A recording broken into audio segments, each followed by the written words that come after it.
જીવ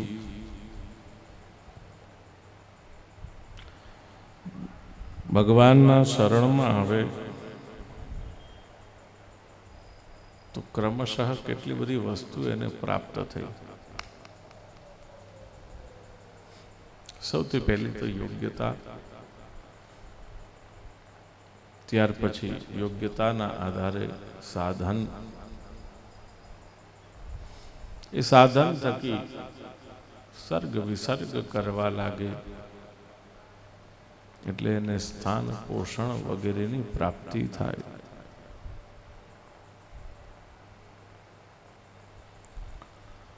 પોષણ મળે એટલે જીવને અહંકાર ઉત્પન્ન થાય છે, વાસનાની ઉત્પત્તિ થાય છે.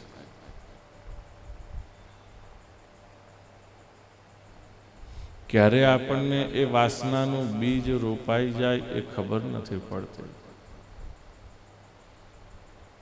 એટલા જ માટે જે પૂર્વના સમયમાં વડીલો હતા તે જાહેરમાં કોઈ દિવસ પોતાના સંતાનોના વખાણ નહોતા કરતા કે જેથી કરીને એને અહંકાર ન આવી જાય.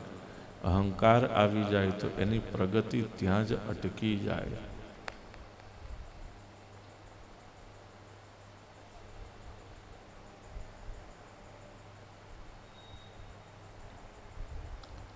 વાસનાનું બીજ ક્યારે રોપાઈ જાય ખબર નથી પડતી. જો પોષણ મળે તો સહજ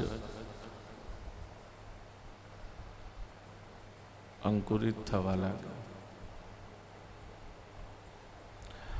વાસના 3 પ્રકારની છે.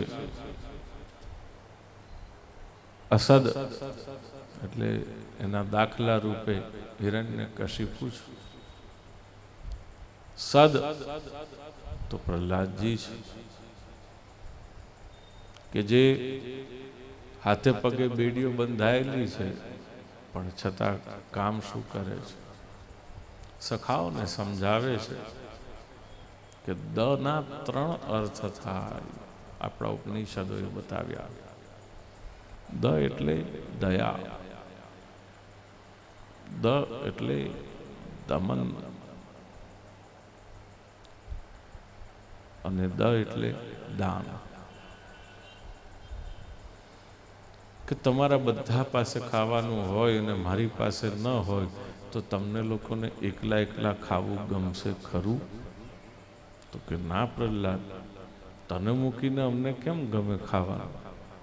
તો તમે શું કરશો?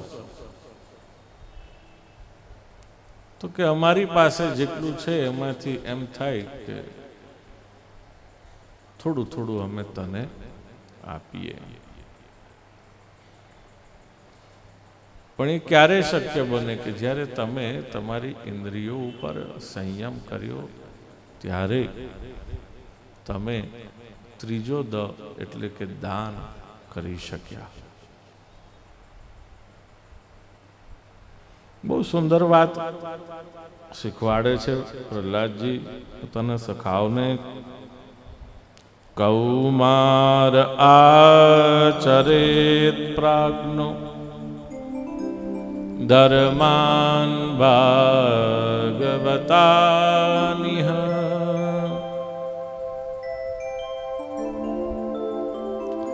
દરેકે પોતાના બાળકોને કૌમાર અવસ્થાથી જ ભાગવત ધર્મોનું પાલન કરવાની શરૂઆત શીખવાડી દેવી જોઈએ, કરાવી દેવી જોઈએ. દુર્લભમ માનુષમ જન્મ તદપ્ય ધ્રુવમર્થદમ. ઘડિયાઓ નથી કહેતા પાકા ઘડે માટલા ન ચડે. માટી ભીની હોય ત્યારે એને જે આકાર આપવો હોય કે એમાં જે કંઈ પણ આપણે ડિઝાઇન પાડવી હોય તે પડી શકે, પણ એ સુકાઈ ગઈ, શેકાઈ ગઈ, પાકું થઈ ગયું પછી એમાં ફેરફાર થઈ શકે નહીં. અવસ્થા નાની હોય, કૌમાર હોય ત્યારે જ ભાગવત ધર્મોનું પાલન કરાવવાની શરૂઆત કરી દેવી જોઈએ.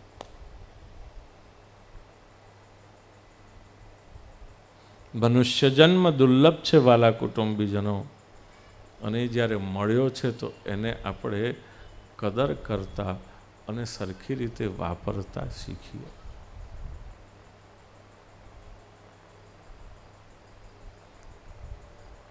જેટલું વહેલું આપણને સમજ આવી ગઈ અને એ પ્રમાણે આપણે સાચવતા થઈ ગયા, એટલું વહેલું આપણું જ ભલું છે.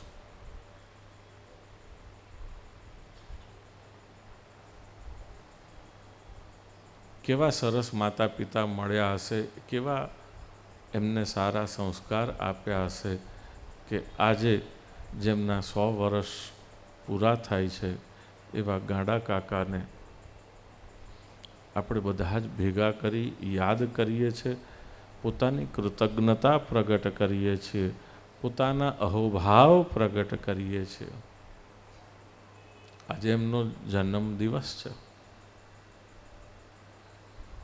100 વર્ષ સંપન્ન થયા.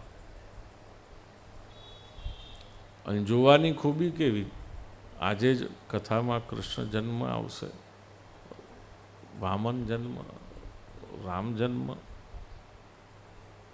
કેવા એ માતા પિતાએ સંસ્કાર આપ્યા હશે.